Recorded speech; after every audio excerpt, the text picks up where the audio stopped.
Voilà, bon alors on est prêt pour quelques exercices comme je le disais un petit peu plus tôt.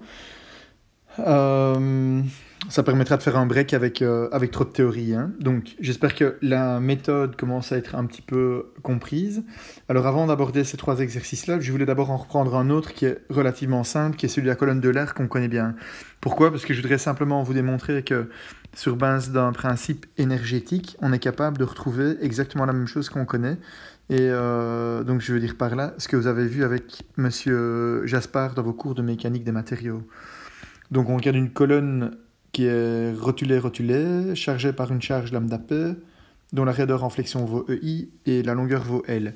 On sait bien que la charge critique fondamentale de cette colonne, elle s'exprime par pi carré EI sur L carré. Ça, on voudrait le redémontrer. Et pour le redémontrer, je vais vous montrer que on peut utiliser une approche énergétique pour trouver cette solution. Alors, on a fait des tas d'exercices. Pour moi, c'était ce matin. Pour vous, c'était peut-être la semaine dernière. Et donc, je reprends donc très très rapidement le fait que H est égal à U plus V, que U, l'énergie potentielle pour ce type de colonne, on va lui supposer un déplacement transversal V.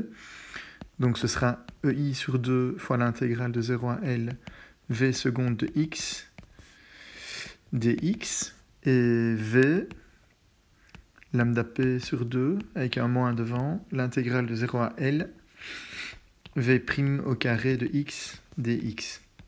Voilà. Alors, ce qu'on va faire, c'est qu'on va commencer par appliquer la méthode de Rayleigh. Parce que la méthode de Rayleigh, elle est facile. Elle consiste à faire l'hypothèse que V de X est égal à une amplitude, qu'on peut appeler Q, fois un mode, phi. Une seule amplitude, un seul mode. Donc on se ramène à un système à 1 degré de liberté. Alors si on fait cette hypothèse, on va pouvoir calculer U, calculer V. Alors le mode, il faut le choisir. Qu'est-ce qui doit satisfaire comme condition limite? Je voudrais avoir au minimum comme condition limite des conditions limites fortes. C'est-à-dire que phi de 0 égale phi de L égale 0. Et puis éventuellement des conditions faibles qui sont que phi seconde en 0 et phi seconde en L sont tous les deux nuls parce que le moment est nul aux extrémités. Alors, si on fait ça, on va choisir une fonction. Je vais en prendre une, tiens. Une qui n'est pas trop mauvaise, et on le sait bien. Si je dis phi de x est égal à sinus de pi x sur L, on peut voir que c'est OK avec les conditions limites. OK, j'écris de temps en temps boundary conditions, de temps en temps conditions limites. OK, donc pourquoi? Parce que quand x est égal à 0, sinus de 0, c'est 0. Si x vaut L, ça fait sinus de pi fois L sur L, c'est sinus de pi, ça fait 0. Et pour la dérivée seconde, quand on dérive deux fois le sinus, on va avoir le pi sur L qui sort deux fois, donc pi sur L au carré, et un moins sinus. Okay, donc les quatre conditions limites sont satisfaites, donc c'est même génial, on satisfait en plus les conditions faibles. Mais donc maintenant il suffit de remplacer V par cette expression-là dans U et V. Donc si je veux calculer U, je vais avoir EI sur 2. La dérivée seconde au carré, donc je vais sortir un Q carré. Et on se ramène donc avec l'intégrale de 0 à L, sinus carré de pi x sur L dx. Ça nous fait EI sur 2, Q carré. Parfois on met A, grand A, simplement pour dire que c'est l'amplitude, mais peu importe. Parfois on ne le met pas du tout, vous verrez qu'au fur et à mesure des exercices, on se permettra de prendre un tout petit peu plus de liberté par rapport à ceci. Et alors le résultat de cette intégrale-là, je ne sais pas s'il vous faut un memento ou quoi, mais il y a une série d'intégrales qui reviennent souvent. Je pourrais peut-être les noter sur une feuille un peu plus bas. Je préparais quelques feuilles. L'intégrale de 0 à L de sinus de m pi x sur L, par exemple, fois le sinus de n pi x sur L dx est égal à L sur 2 si m est égal à n. Donc j'écris le symbole de Kronecker, c'est une manière de le noter, ou bien je peux dire L sur 2 si m égale à n et est égal à 0 sinon. Alors on a la même chose avec des cosinus. Ok, je l'ai écrit, ce sont des formules qui reviennent tellement souvent que, bon, évidemment, vous ne me voyez pas, mais je vous assure que je suis en train de les écrire sans les recopier, tellement elles doivent être utiles. On a la même chose avec les cos, et par contre, les sinus fois cosinus, eux, ils sont toujours orthogonaux.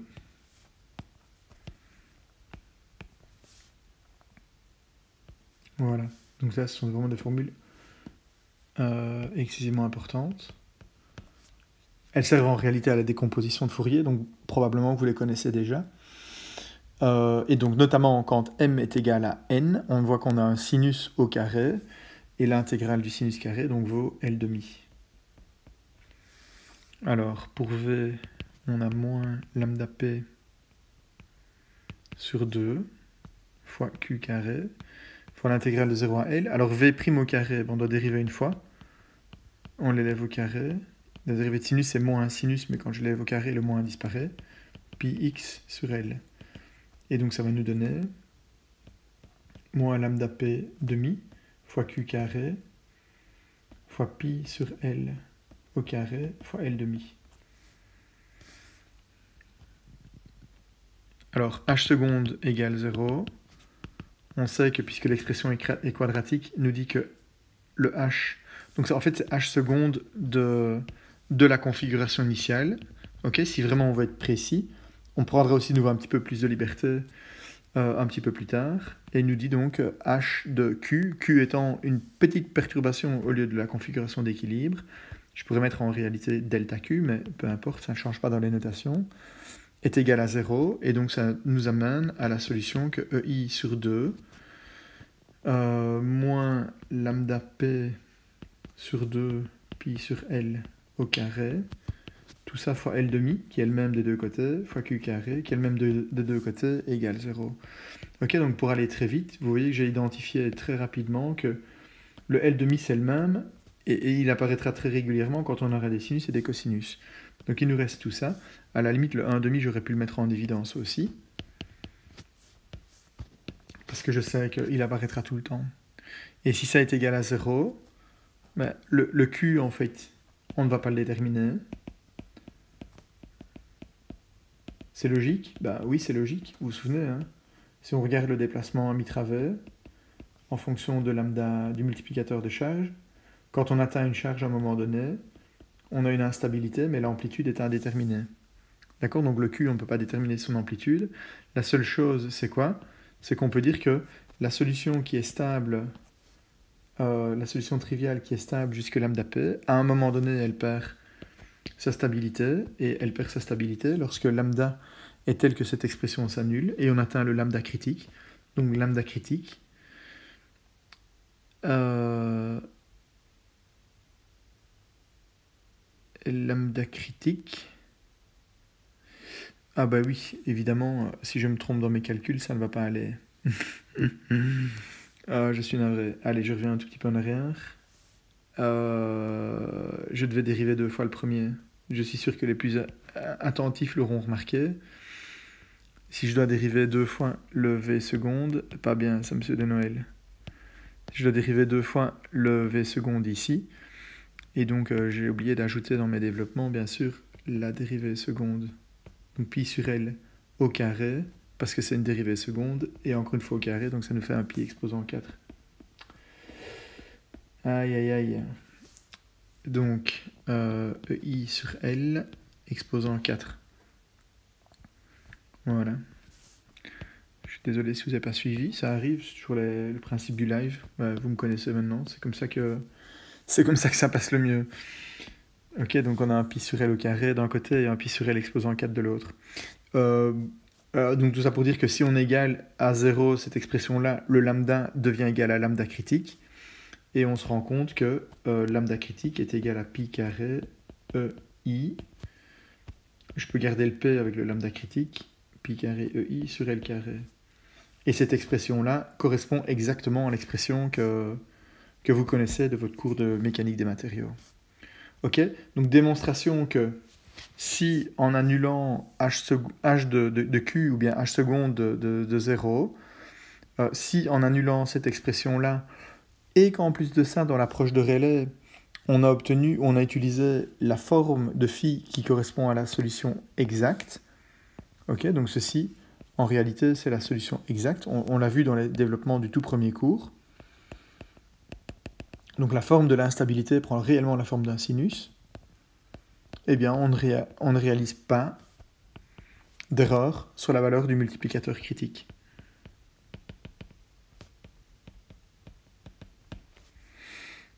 Voilà. Ce qu'on va faire maintenant, c'est qu'on pourrait essayer autre chose. Hein. On va essayer de faire quelque chose de simple. Je regarde ce que je pourrais avoir comme solution simple. Par exemple, admettons qu'on ne sache pas que la solution ce soit un sinus. Ça peut arriver.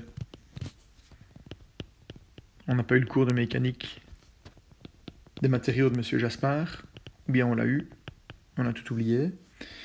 Imaginons qu'on suppose que la déformée soit une déformée de type parabole. Pour faire facile. Donc si c'est une parabole, elle est symétrique par rapport à ce point-là. Bon, ça c'est du détail. Et donc le phi de x qu'on va supposer, ce sera une amplitude. Donc disons q, x fois l moins x. Alors pourquoi ? Parce qu'elle satisfait bien les conditions limites. Phi de 0 égale 0, c'est bon. Phi de l égale 0, c'est bon. Alors on peut calculer la dérivée première de x. Mais c'est x fois l quand on le dérive, ça fait x. Moins x carré quand on le dérive, ça fait 2x.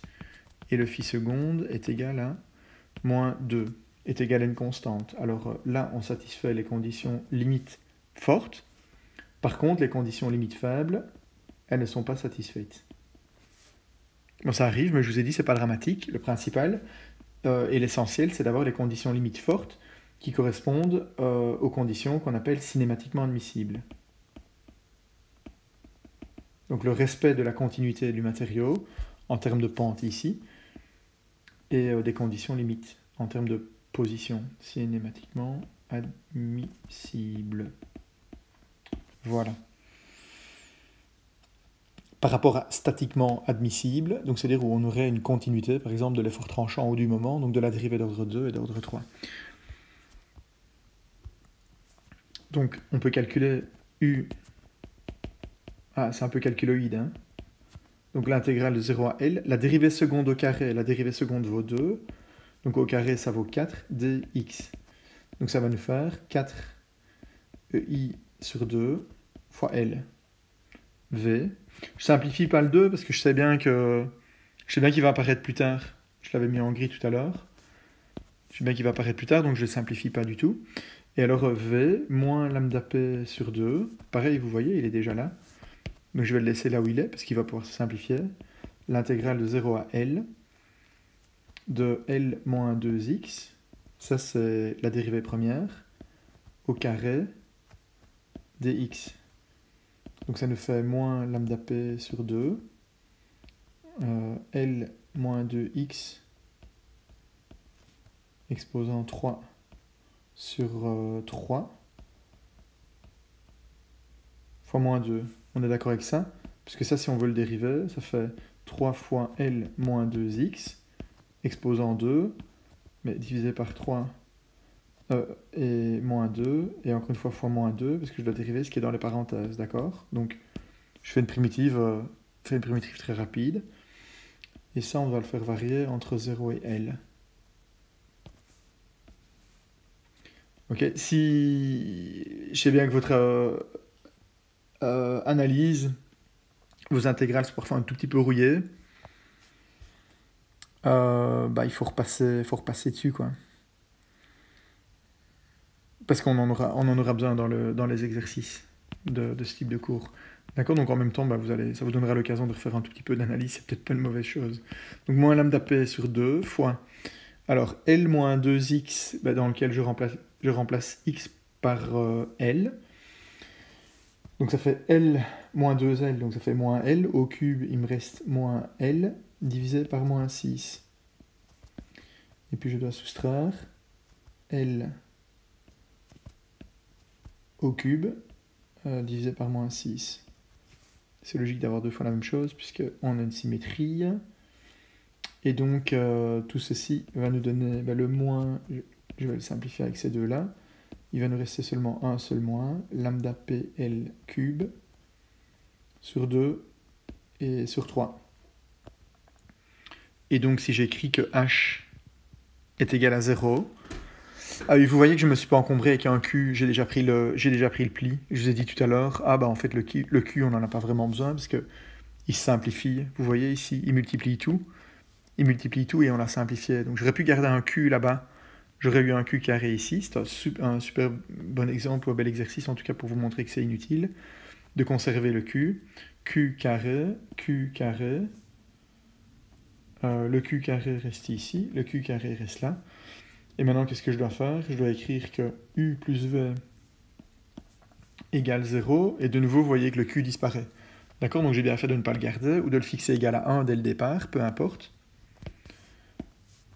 Et donc, en écrivant que les deux sont que U plus V est égal à 0, donc que U est égal à moins V, mais je vais avoir simplement donc, que lambda P est égal à 4 fois 3, 12, EI sur L carré. Et ça, c'est un lambda P critique qui est un lambda P approché. Vous voyez? Donc c'est lambda P, il est approché, et il est plus grand ou égal à lambda critique exact, celui qu'on a calculé avant. Pourquoi? Parce que c'est pi carré, et que pi carré, c'est à peu près 10. Je me demande si c'est pas 9,90 quelque chose. Je le recalcule rapidos. Pi au carré, 9,87. 9,87. Et vous voyez qu'ici on a 12. 12 EI sur L carré par rapport à 9,87 EI sur L carré. D'accord? Donc effectivement, je viens de vous démontrer quoi? Que quand on utilise la méthode de Rayleigh avec une forme qui n'est pas la bonne forme, la vraie forme, et bien en fait ce qui se passe c'est que on est en train de regarder dans une direction où la courbure n'est pas exactement égale à 0. Ok, je fais le lien avec la théorie. On est en train de regarder dans une direction où la courbure n'est pas exactement égale à 0 ici. Et a fortiori, à cause de ça, on a une estimation qui est une estimation par excès du multiplicateur critique. Ok, revoir la démonstration qui se trouve ici, si c'est nécessaire. Donc, dans la réalité, comment est-ce que ça se passe? Si on ne connaît pas la vraie forme, eh bien, en fait, on va essayer différentes valeurs de phi. Donc, essayer. Je le mets avec un Z, comme ça je vous parle à vous. Essayer différentes valeurs de phi et conserver le lambda approché. En fait, quand on le teste, on ne sait pas s'il est bon ou s'il est approché. Donc vous n'avez que des valeurs approchées, donc conservez le lambda approché le plus petit. Ok? Estimation par excès. Vous commencez à avoir l'habitude, parce qu'on a fait un peu de calcul plastique, et les théorèmes upper bound et lower bound, vous vous en souvenez. Donc en fait, on est un petit peu sur la même veine ici. Ça marche?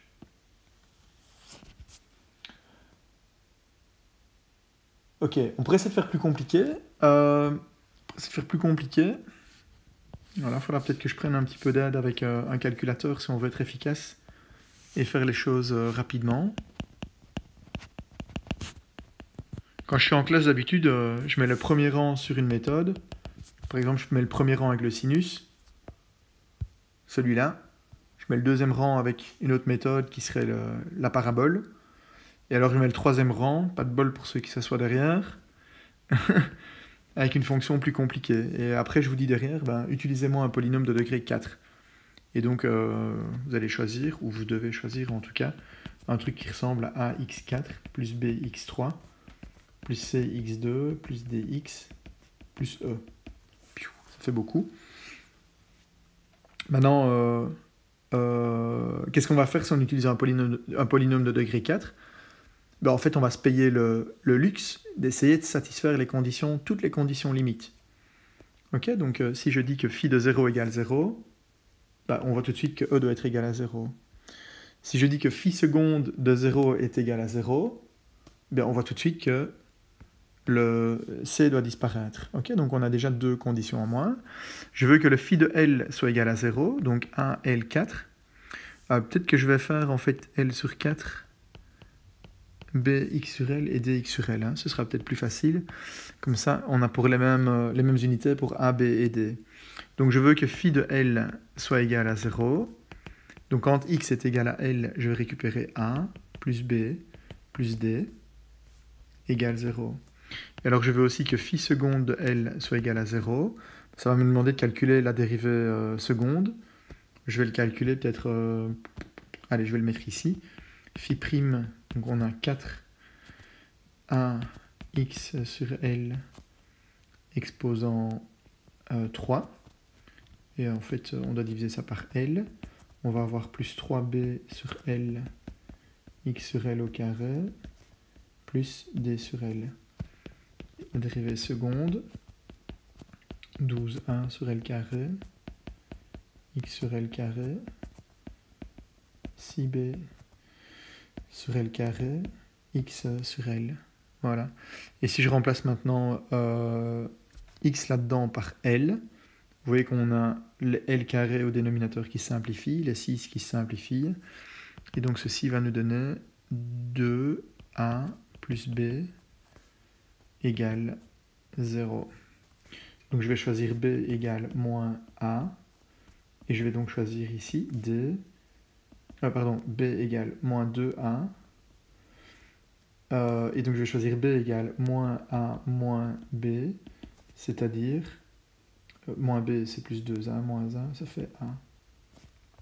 Ok, donc tout ce petit calcul préliminaire, c'était juste pour essayer de justifier le choix de la fonction. Donc je vais prendre A fois, alors x sur L exposant 4, moins 2x sur L au cube, plus x sur L. Voilà. Et ça, c'est le choix de la fonction que je vais prendre pour phi. Ça va? Alors dans les exercices, c'est pas moi qui vous le donne, le phi, ok? On est bien d'accord. Donc c'est vous qui devez l'imaginer. Je vais vous dire, tenez, voilà une structure, calculez la valeur minimum du multiplicateur critique, ou bien trouver le meilleur estimateur du multiplicateur critique. Donc vous devez trouver la meilleure estimation ou la meilleure fonction phi. Je vous donnerai des trucs qui fonctionnent bien, ne vous tracassez pas.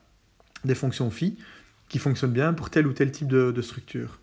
Alors je reviens avec la même discussion que celle de tout à l'heure. Le A ici, on est dans une approche de Rayleigh avec 1 degré de liberté. Ok, on est dans Rayleigh à 1 ddl. Ça ne marchera pas dans Ritz, ça marche que dans Rayleigh. 1 degré de liberté, donc le A, j'ai envie de le supprimer. C'est comme le Q de tout à l'heure. Ça simplifiera les choses. D'accord? Donc, si je resimplifie peut-être maintenant, donc du coup, l'écriture du phi prime, le phi prime, ce sera 4 sur L, x sur L au cube, plus, non, moins, 6 sur L, x sur L au carré, plus 1 sur L, et phi seconde, 3 fois 4, 12, sur L carré, x sur L carré, 2 fois 6, 12,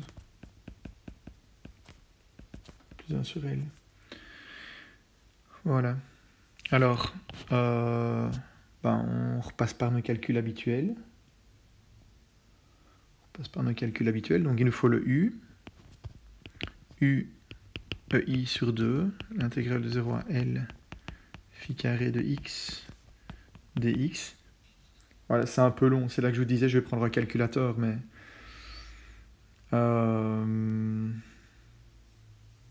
peut-être pas le bon plan de vous montrer que je suis fainéant. Allez, on va essayer de le faire en direct.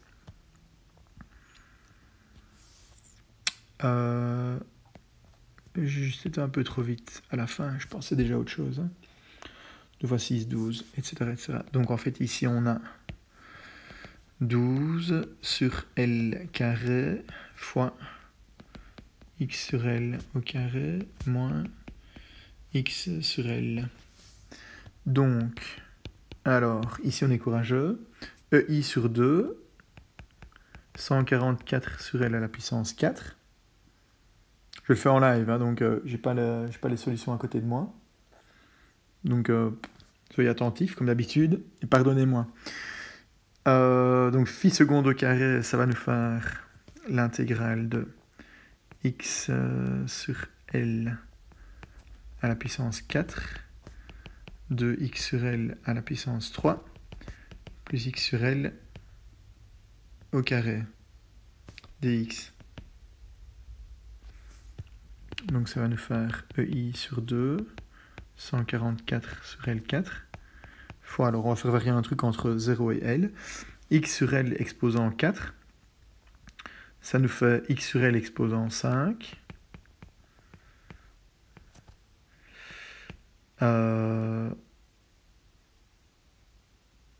multiplié par L. Je vais le mettre comme ceci. Moins 2L sur 4 fois x sur L exposant 4 plus L sur 3 x sur L exposant 3. Et ça, on le fait varier entre 0 et L. Donc ça nous donne EI sur 2, 144 sur L4 fois. Alors, x sur L, quand c'est égal à L, ça vaut 1. D'accord, donc on va récupérer un L. Je vérifie juste qu'on est correct. Alors, qu'est-ce que j'ai fait?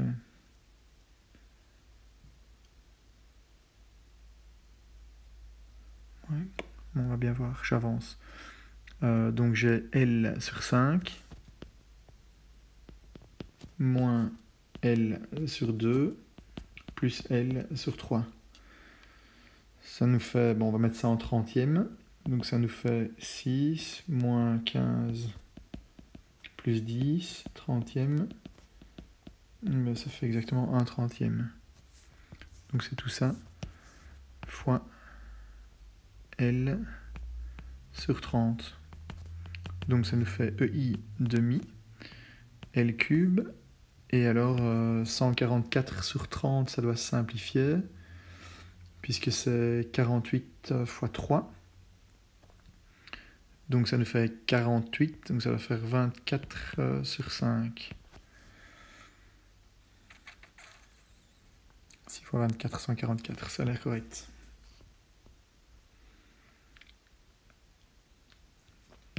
Alors,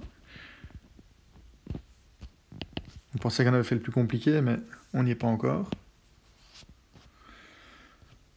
On n'y est pas encore, parce que le plus compliqué, ça va être V, bien sûr. Et c'est toujours V le plus compliqué. Pourquoi? Parce que c'est moins lambda P sur 2 fois l'intégrale du carré de phi. Et là, c'est pire, hein, parce qu'on a 3 termes. Donc, on prend son courage à deux mains, on élève phi au carré. Donc, 4 fois 4, 16 sur L carré, multiplié par x sur L exposant 6. Je vais d'abord écrire tous les carrés, ok? Donc plus 36 sur L carré. En fait, le sur L carré, je vais le sortir, ce sera plus facile. Parce que vous voyez qu'on divise tout par L.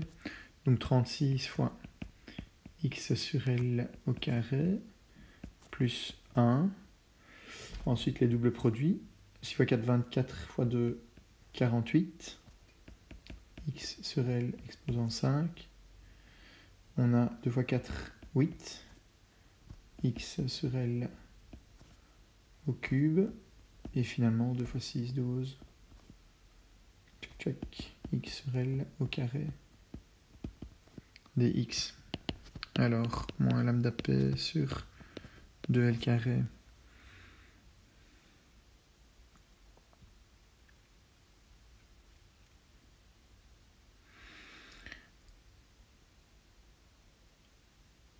Je suis en train de me demander si j'ai pas un bug au niveau de mes unités. Enfin, je suis désolé, je doute. Je reviendrai dessus après si c'est pas bon. Vous savez ce qu'on va faire? En fait, on pourrait faire un changement de variable. Hein. Ce sera encore le plus simple. Pourquoi? Parce que si je dis que y est égal à x sur L, ça c'est peut-être pas mal. Tiens, c'est un truc que j'ai jamais vraiment fait. Copier, coller.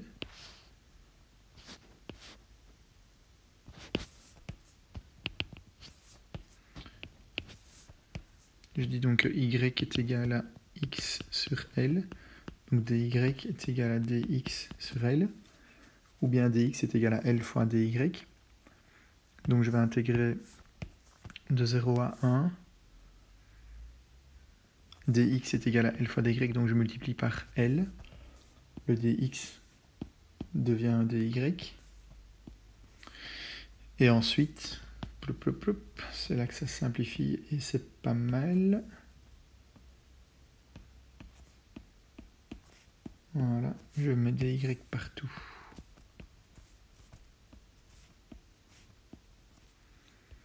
Donc ça nous fait moins lambda p sur 2 L carré fois L fois alors 16 y exposant 6, mais ça va nous faire 16 fois y exposant 7 sur 7, quand je le fais varier entre 0 et 1, plus 36, y exposant 5 sur 5, plus 1, moins 48, y exposant 6 sur 6.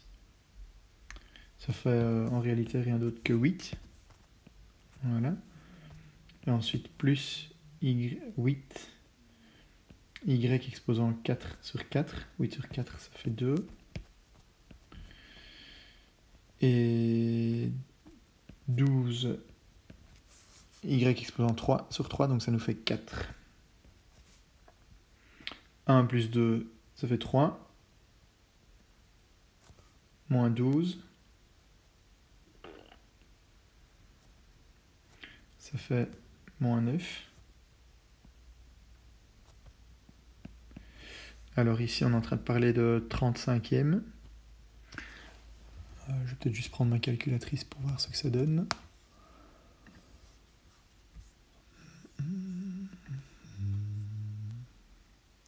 N'hésitez pas à faire pareil de votre côté.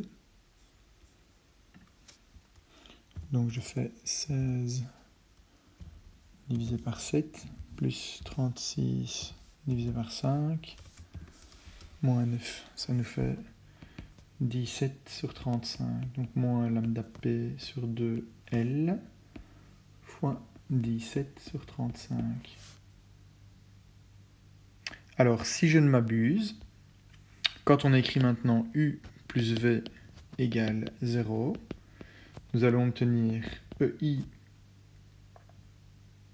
le 1 demi je le sors, et évidemment comme d'habitude, sur L cube fois 24 sur 5, moins 1 demi lambda P sur L fois 17 sur 35, égale 0.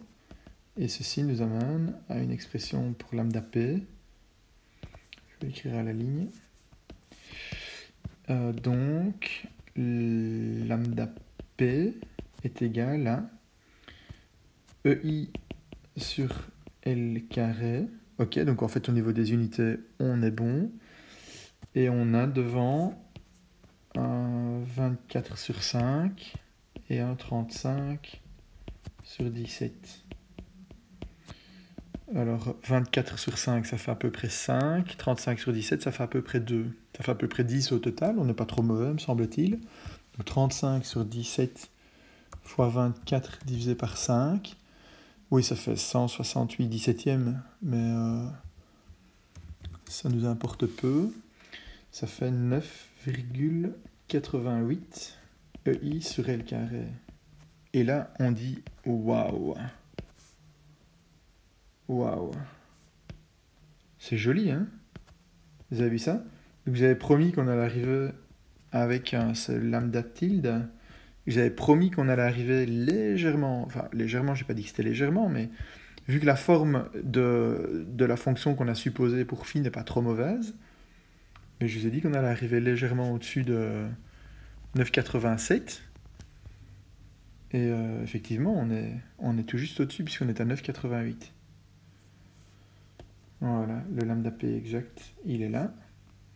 Et on l'avait retrouvé ici. Voilà. Donc 9,87 la solution exacte. On a obtenu 12 avec une parabole.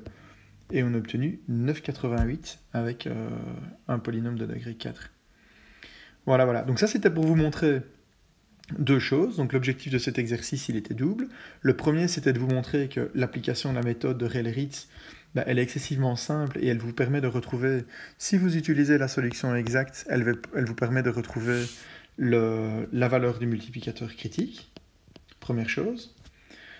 Exact. Et puis, si vous faites une erreur, ok, faites une erreur, il n'y a pas de souci. Il faut vérifier absolument les conditions limites qui sont les conditions limites fortes.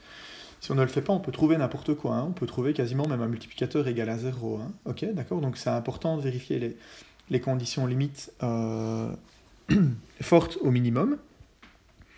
Et alors, plus on est précis sur la représentation de la forme de la fonction d'instabilité, donc de la forme dans laquelle la structure va réellement se déformer quand elle part en instabilité, et bien plus on est proche de la solution réelle. Ce que les éléments finis font, sans vous le dire, évidemment, quand vous poussez sur le bouton, une fois que vous avez fait un modèle élément fini, et que vous poussez sur le bouton pour faire calcul de la charge critique, c'est ce que vous pouvez faire dans Beams aussi. Je ferai peut-être une petite démo, un jour. Ça, vous verrez comment ça marche pour valider tous vos développements. En fait, c'est rien d'autre que raffiner. Donc, il découpe la structure en éléments finis. Sur chacun des éléments finis, il met des degrés de liberté. Et vu qu'il en met plein, il a beaucoup de degrés de liberté. Et il est capable, le modèle élément fini, de calculer la solution avec beaucoup de précision. Voilà.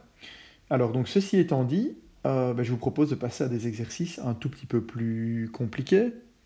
Ok, à peine plus compliqués. Et notamment, on va essayer de s'attaquer à ce problème-là.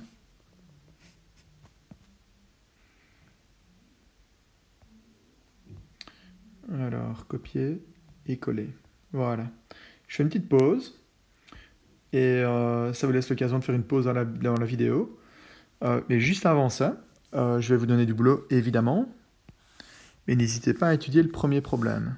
Alors, dans le premier problème, on l'a vu la semaine dernière.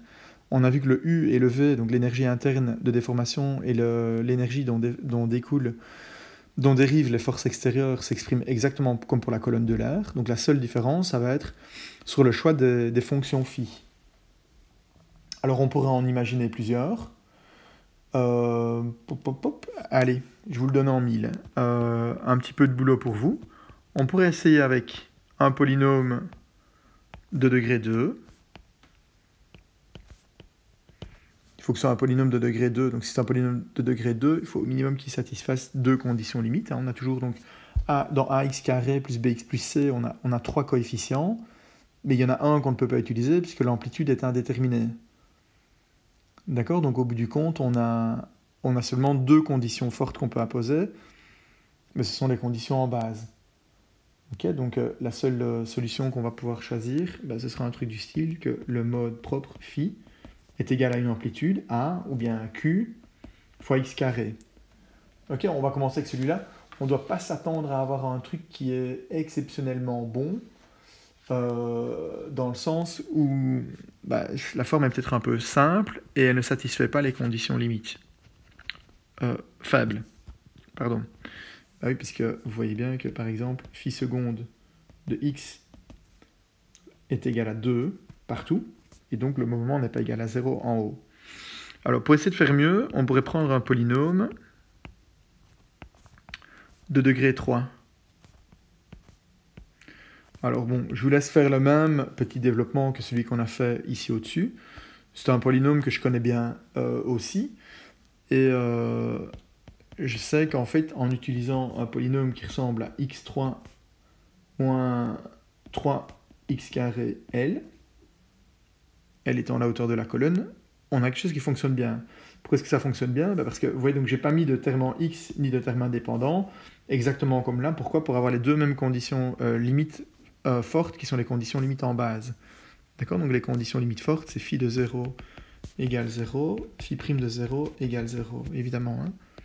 Ça c'est évident, je ne devrais plus les répéter. Et les deux conditions limites faibles, dérivée seconde et dérivée troisième égale à 0. Alors si je veux dériver le phi que j'ai donné là, si je le dérive deux fois, donc x cube ça nous fait 3x carré, si je le dérive encore une fois ça fait 6x, moins 2 fois 3, 6 xl, donc moins 6l. Et donc la courbure, elle s'exprime comme 6 fois x moins L. Et donc là, en fait, vous voyez que la condition limite, une des deux conditions limites faibles est satisfaite, puisque le moment à l'extrémité supérieure est bien égal à 0. Par contre, si je dérive encore une fois, j'ai un effort tranchant qui n'est pas nul. Si je dérive ceci, j'obtiens moins 6 fois, 6 simplement. Ok, donc on peut faire mieux, mais c'est peut-être pas encore exceptionnel. Alors, on peut essayer autre chose encore. On a un objet qui est comprimé, donc on peut essayer de s'inspirer du sinus qu'on avait, pour la colonne de l'air. Alors, qu'est-ce qu'on aurait bien comme fonction qui fonctionne pour un poteau encastré? Je suis sûr que vous avez ça en mémoire de votre cours de Monsieur Jaspard. Je ne sais pas comment il fait, mais en tout cas, je sais très bien que il arrive bien à vous le mettre en tête. C'est le fait que la longueur de flambement pour une colonne encastrée libre, elle est égale à 2 fois la longueur de l'élément. Ok, je me souviens que ça, c'est quelque chose que vous arrivez à mémoriser. Et donc, en fait, ça m'oriente un petit peu vers le choix d'une fonction qui serait plutôt de type sinus ou bien cosinus, avec une longueur d'onde qui est 2 fois L, 2 fois la longueur. Et alors, en fait, si on choisit 1 moins cos de pi x sur 2L, on se rend compte que ça marche très très bien. Pourquoi? Parce que phi de 0, c'est 1 moins 1, c'est 0. Ok, donc c'est bon.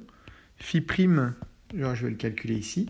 Phi prime de x, ce sera donc pi sur 2L fois le sinus de pi x sur 2L. Et la dérivée seconde, ce sera pi sur 2L au carré, dérivée du sinus, ça fait cosinus de pi x sur 2L. Et donc on voit que phi de 0, mais j'ai pas besoin de les écrire, on les voit bien, c'est évident. Phi de 0 est égal à 0. Il nous faut comme deuxième condition limite le fait que la dérivée première soit égale à 0. Oui, si je mets x égale 0 ici, je vois bien que la dérivée première est nulle. Et alors on peut regarder ce que les autres conditions nous donnent. Si je remplace là-dedans phi seconde, si je remplace x par L, là je mets un L. Donc ça fait L sur L, ça fait 1. Cosinus de pi demi, ça fait 0, donc c'est bon, c'est satisfait. Et la dérivée troisième, la dérivée troisième va me donner la dérivée du cosinus. Donc on va avoir un sinus. Je me demande si en fait la dérivée troisième n'est pas aussi vérifiée. Elle devrait l'être en réalité. On va tout de suite voir. Dérivée du cos moins sinus de pi x sur 2L. Et donc si je remplace là-dedans x par L, j'ai sinus de pi demi, ça fait 1. Donc malheureusement, on n'a pas la satisfaction de la troisième, de la dérivée troisième. Mais bon, c'est déjà pas mal. On vient de voir avec l'exercice précédent qu'en satisfaisant deux conditions limites fortes et une condition limite faible, on était déjà pas mal. Voilà. Alors, sur base de ça, il est temps de faire une petite pause, comme je le disais. Je vous laisse vous entraîner. Faites un break quelques minutes, et puis alors essayez de vous amuser avec ces problèmes-là. Je vais recopier les solutions dans 2 minutes. Je ne promets pas de vous mettre le détail complet de toutes les solutions. Peut-être le polynôme de degré 2, parce qu'il est